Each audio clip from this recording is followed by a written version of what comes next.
Alright, new batteries, checked for spark.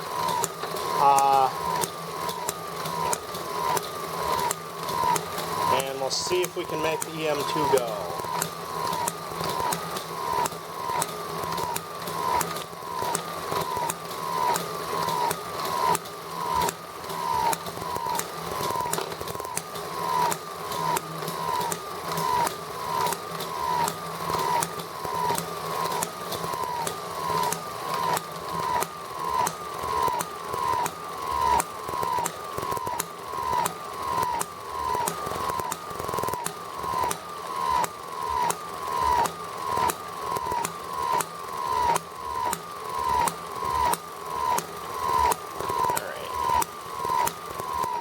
Should be good and primed now.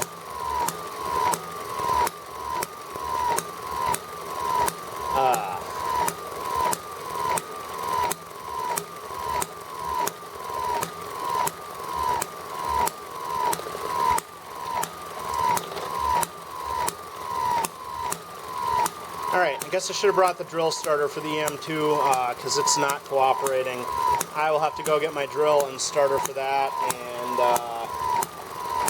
the ETX, I started it when I was getting batteries and it has quit again, so I don't know what's up with that, but I will be back with the drill starter for the EM2 here.